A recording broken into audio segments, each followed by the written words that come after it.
Welcome to all students. चलो आज का लेक्चर माँ सरस्वती को प्रार्थना करके आरंभ करेंगे। नमस्ते शारदे देवी वीणा पुस्तकधारिणी विद्यारंभ करिष्यामि प्रसन्ना भव सर्वदा। माँ सरस्वती को प्रार्थना करेंगे कि आज का लेक्चर हमें अच्छी तरह समझ में आए, ऐसे उनके चरणों में प्रार्थना करते हैं और आज के लेक्चर को आरंभ करते हैं। बच्चों सभी को नमस्कार। We studied in today's lecture the chapter of current electricity, and current electricity is a very important chapter, conceptual chapter according to JEE and NEET. We already studied about the current in a 8th or 9th standard. Then we know what is current, which parameters are necessary for the current. लेकिन हमें जो अभी current पढ़ना है उसमें JEE और NEET के along current के ऊपर कैसे न्यूमेरिकल्स आ सकते हैं, करंट एक्चुअल में क्या है। 10th स्टैंडर्ड में हमने क्या पढ़ा है, कंसेप्ट ऑफ करंट में हम पढ़ते हैं concept of current.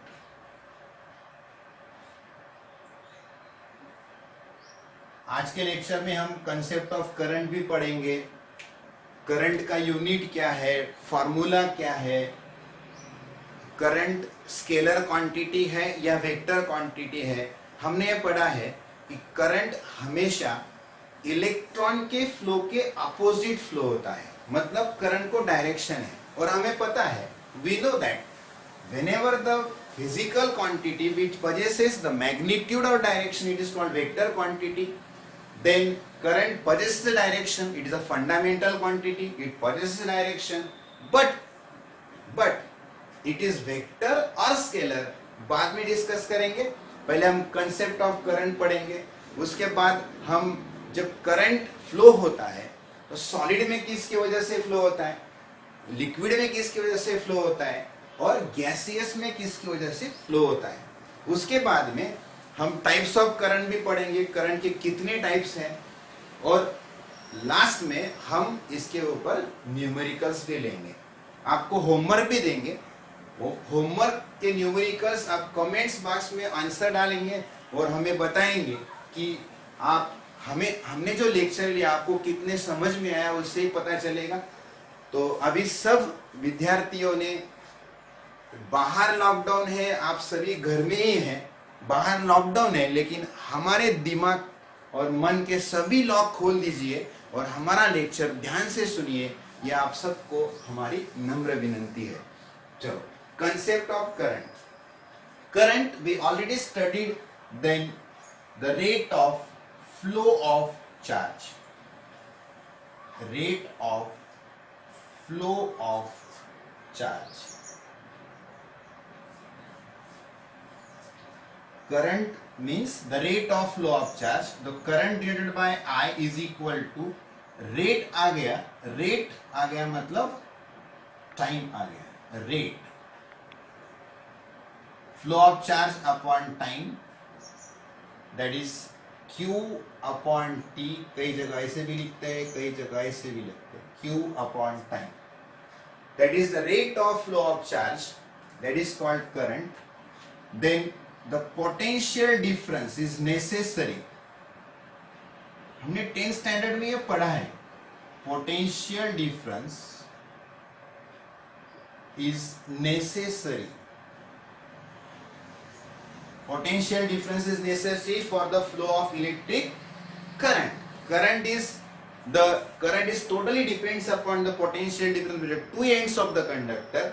whenever there is a potential difference between two ends of conductor, at that time current is generated or current is flowing through the conductor। सभी को समझ में आ रहा है, सभी ध्यान दे के पढ़ेंगे।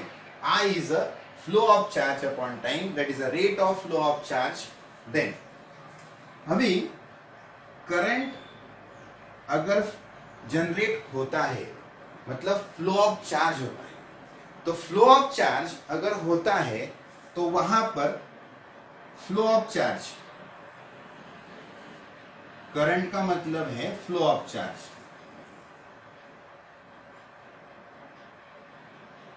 तो यहां पर दो बातें आ सकती हैं। अगर वेलोसिटी कांस्टेंट है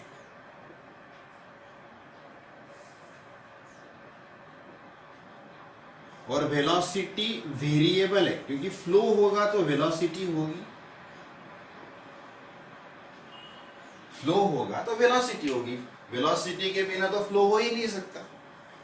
means whenever the flow of charge that is called current, and this flow of charge flowing with a constant velocity through the conductor or variable velocity through the conductor, at that time two parameters are generated or two concept of generate। means अगर current define करना है, current के बारे में सोचना है, तो एक बात आप ध्यान में रखो, we concentrate that whenever the current flowing through the conductor, at that time the flow of charge must be with constant velocity। जहां पर वेलोसिटी कांस्टेंट होगी, चार्ज जो फ्लो हो रहे हैं कंडक्टर थ्रू, तो जहां पर वेलोसिटी कांस्टेंट होगी वहां पर ही करंट फ्लो होगा, वहां पर करंट की कंसेप्ट आएगी।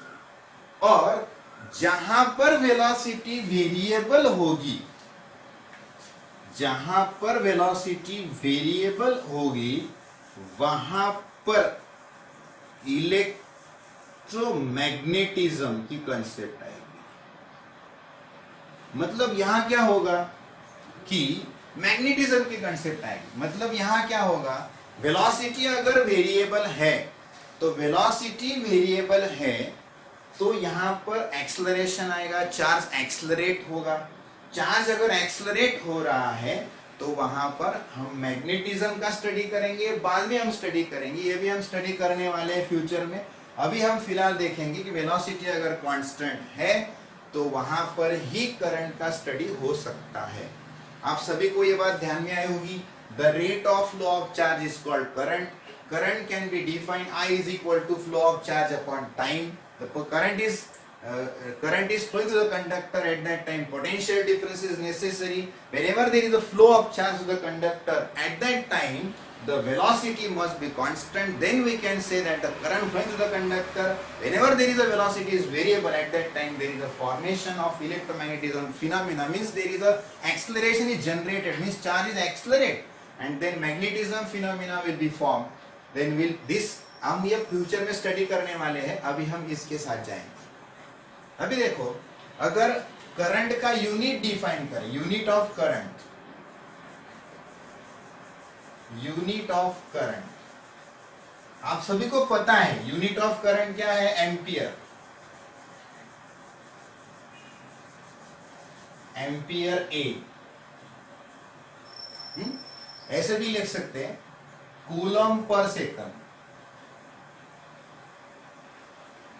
coulomb per second means 1 ampere can be defined whenever there is a 1 coulomb of charge flowing through the conductor in 1 second। at that time 1 ampere current is generate inside the conductor। अगर 1 coulomb इतना charge 1 second के लिए flow होता है तो 1 ampere current वहां पर generate होगा। Means 1 ampere can be defined 1 coulomb of charge flowing through the conductor in 1 second। that is unit of current, that is ampere. ऐसा भी लिख सकते हैं coulomb per second, 1 ampere is equal to 1 coulomb upon 1 second. अभी आगे जाएंगे, यहां पर दो करंट का हम सोच सकते हैं। करंट अगर देखेंगे तो करंट, एवरेज करंट और instantaneous current.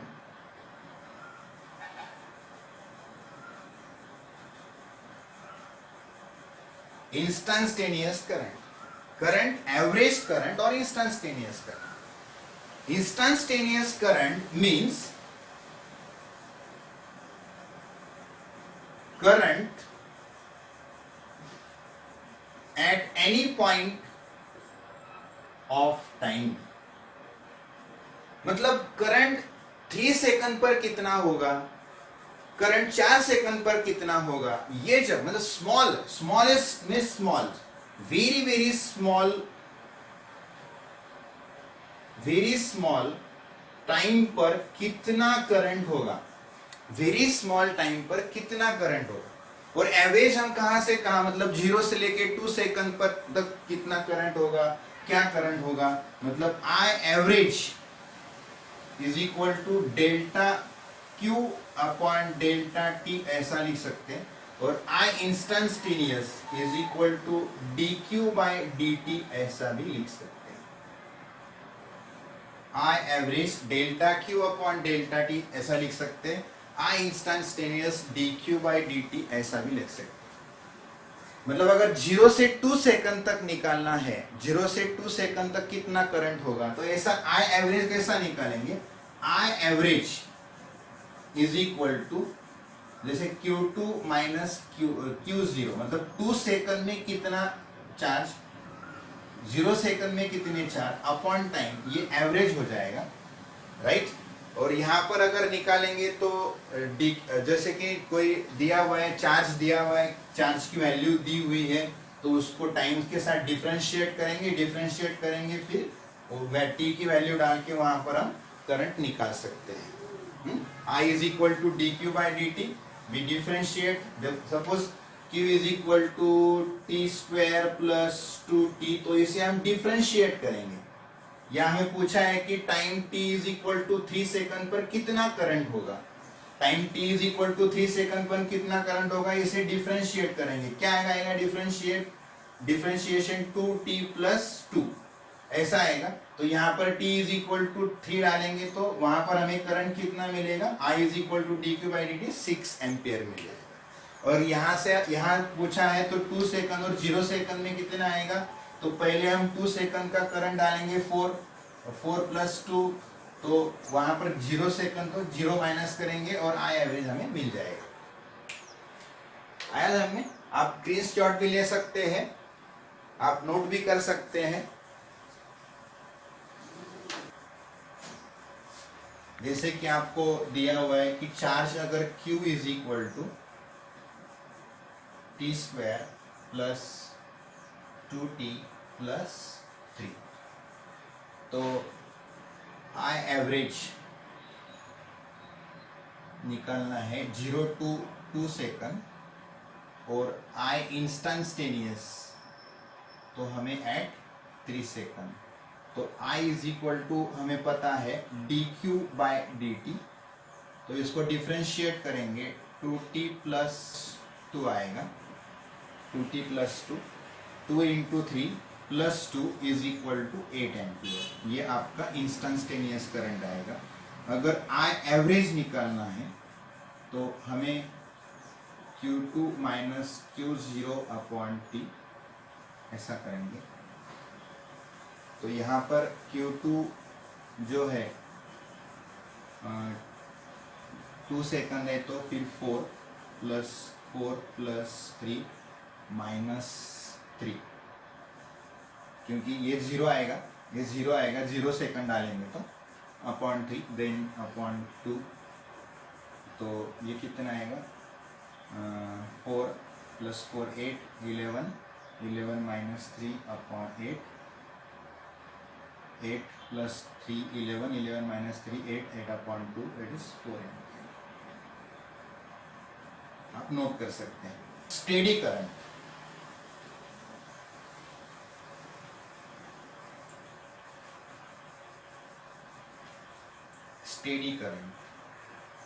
steady current, the magnitude of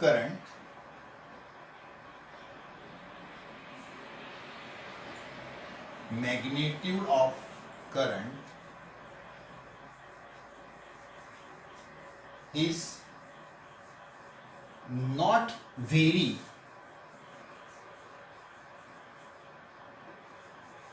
with time is called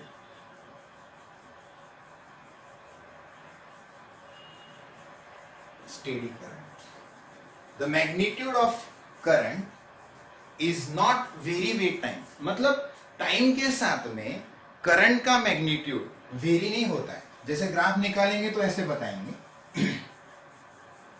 यहां पर करंट है वाई एक्सिस पर, एक्स एक्सिस पर time second, current in ampere. तो यहां पर अगर 2 एम्पियर है, समय कितना भी चेंज हो जाए, टाइम इज वेरी, देखो 1 second, 2 second, 3 second, 4 second, 5 second, कितना भी टाइम वेरी हो, लेकिन करंट अगर 2 एम्पियर है तो वो 2 एम्पियर ही रहेगा। इसका मतलब होता है whenever there is a time will be changed but the current remains the same constant, that called as a steady current। हम इसे डायरेक्ट करंट भी बोल सकते हैं। the magnitude of current is not vary with time is called steady current।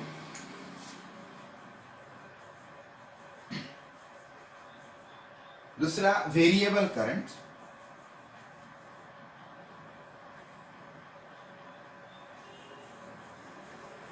Variable current में क्या होता है, अभी the magnitude of current is not vary with time, but अगर magnitude of current is vary with time,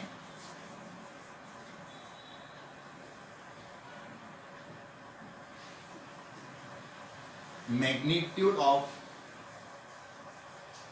current is vary with time,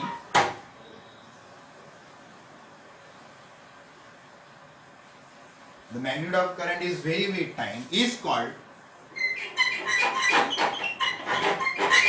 variable current। मतलब यहां पर current जो फ्लो होगा वो करंट टाइम के साथ में चेंज भी होगा।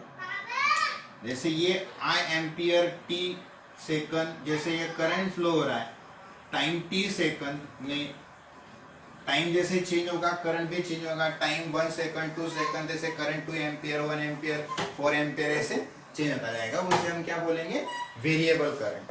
और तीसरा जो है वो है alternating current. Alternating current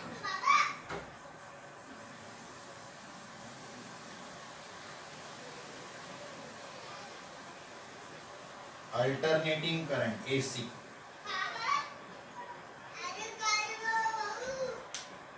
The magnitude of current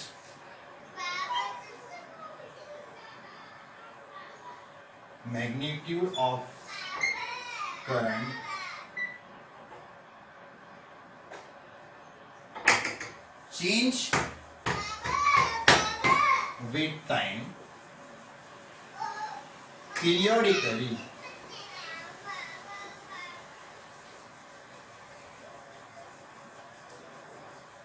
is called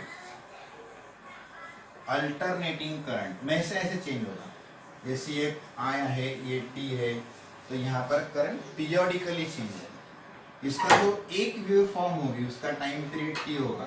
जैसे यहाँ t/4, यहाँ2t/4, यहाँ पर 3t/4 और यहाँ पर 4t/4 मतलब t।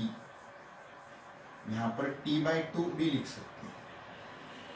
The magnitude of current change with time periodically is called as a alternating current। Steady current magnitude current का time के साथ में चेंज नहीं होगा, means there is no change in magnitude of current with time, there is a change of magnitude with time, that is called variable current and is a alternating current। आप note कर सकते हैं, तो कोई difficulty हो तो आपको पूछना है, बिल्कुल मन में कोई डाउट्स आए तो पूछना है। थोड़ा राइटिंग में आपको समझने में तकलीफ होगी, वो भी आप बता सकते हैं। करंट इज अ स्केलर और vector.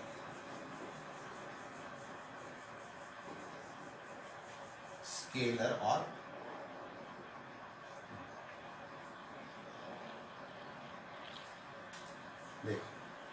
scalar quantity means the physical quantity which can be described only in terms of magnitude only, and the physical quantity which can be described only which can be described in magnitude and direction, तो इसे बोलते हैं vector बोलते हैं।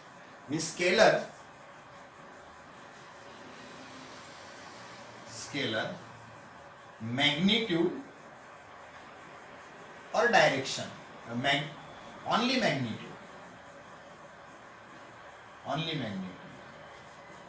और vector में क्या हो सकता है?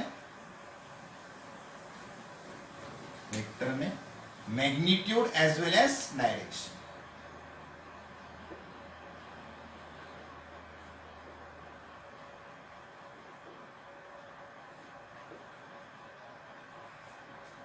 तो जैसे ही किसी कंडक्टर में से करंट फ्लो होगा तो हमें पता है ये कंडक्टर है, जैसे यहाँ से कोई चार्जेस अगर फ्लो हो रहे in time delta T, external electric field यहाँ हमने लगाई है, तो इलेक्ट्रॉन इस डायरेक्शन में जाएंगे, in the opposite direction of external electric field. जैसे ही एरो बताता है, arrow means not a vector. Suppose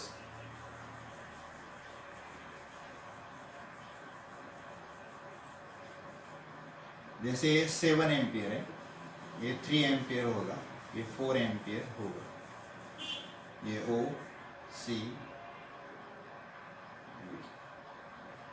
AC में 3 एम्पियर करंट है, बीसी में 4 एम्पियर करंट है, और दोनों मिला के 7 एम्पियर करंट है।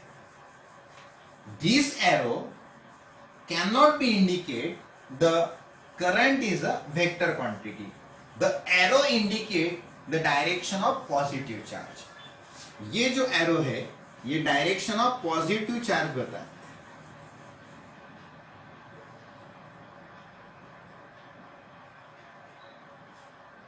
Direction of positive charge.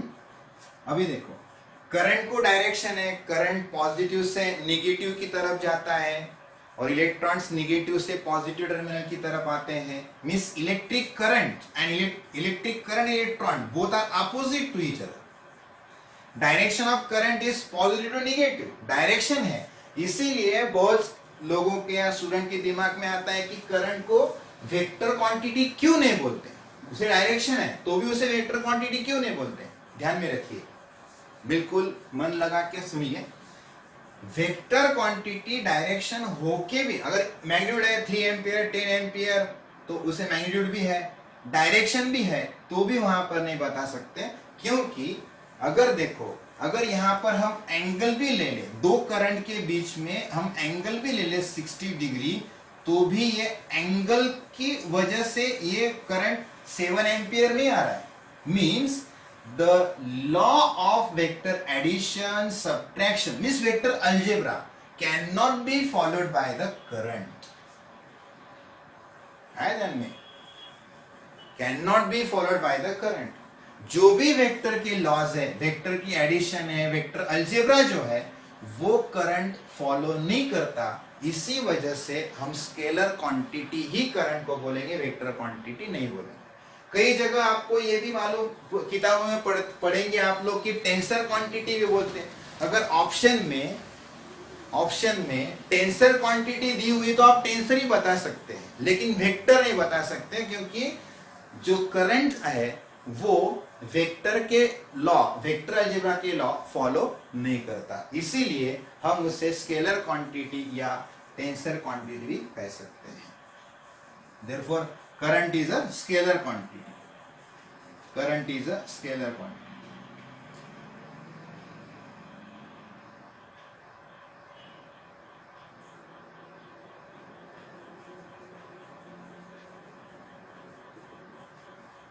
कई जगह आप टेंसर भी पढ़ेंगे, टेंसर क्वांटिटी भी होती है। आप सभी को लेक्चर समझ में आ रहा होगा? आ रहा है समझ में? आप सभी ये लेक्चर सुन के आपको क्या लगता है, हमें हमारा उत्साह बढ़ाने के लिए या हमें इनकरेज करने के लिए बता सकते हैं, हमारी कमियां भी आप बता सकते हैं कि हम कहाँ कहाँ गलत हो रहे हैं और आपको क्या चाहिए, ये भी आप हम सुझाव दे सकते हैं। आप नोट कर सकते हैं, current is a scalar quantity. Why? Because the current not followed the laws of vector addition, subtraction, means vector algebra law cannot be followed by the electric current. आप नोट कर सकते हैं। कर लिया, सभी ने नोट कर लिया। अभी हम यहां पर न्यूमेरिकल्स लेंगे, इस टॉपिक के ऊपर हम न्यूमेरिकल्स लेंगे।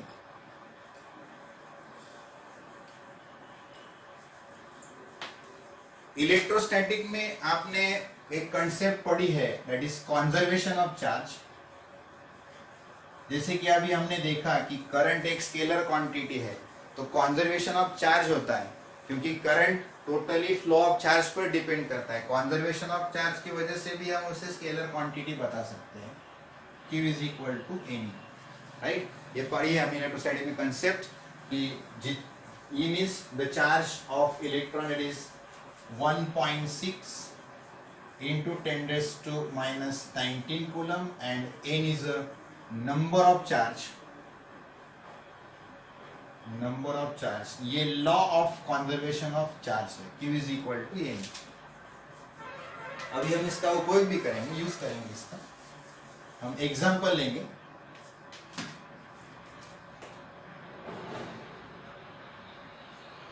Each second 10 raised to 17 electrons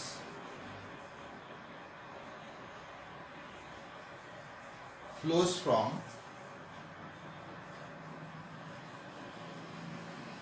right to left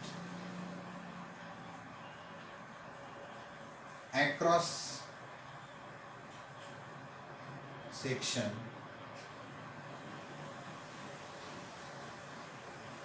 of wire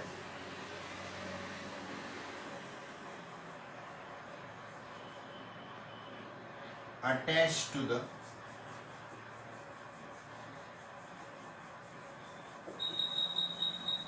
two terminals of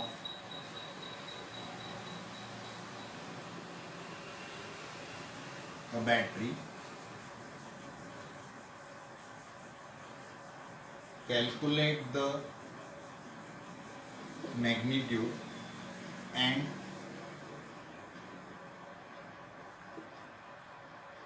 direction of current in the fire.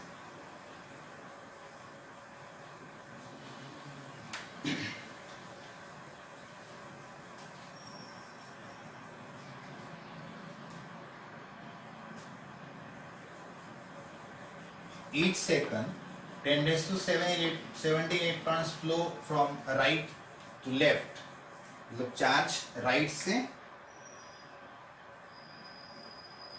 Left जा रहा है, तो करंट कैसे जाएगा? ये चार्ज अगर फ्लो हो रहा है क्यों, तो करंट कैसे जाएगा? लेफ्ट से राइट। तो पहला हमें पता चल गया डायरेक्शन ऑफ करंट लेफ्ट से राइट होगा। Across of wire attached to the two terminals of battery, calculate the magnitude and direction of current। अभी हमें करंट निकालना है। I is equal to क्या होता है? Q upon T। अभी हमें कितने नंबर ऑफ इलेक्ट्रॉन्स दिए? 10 raised to 17। अभी हमें law of conservation of charge में पढ़ा है कि Q is equal to what? N। तो I is equal to Q। Q की वैल्यू डालेंगे N upon N upon time।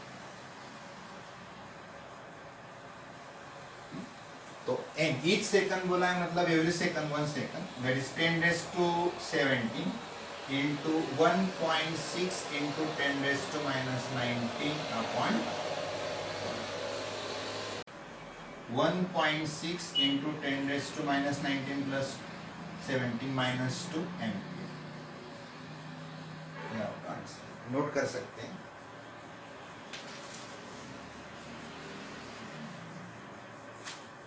Direction of current पता चल गई, 1.6 minus 2 एम्पियर।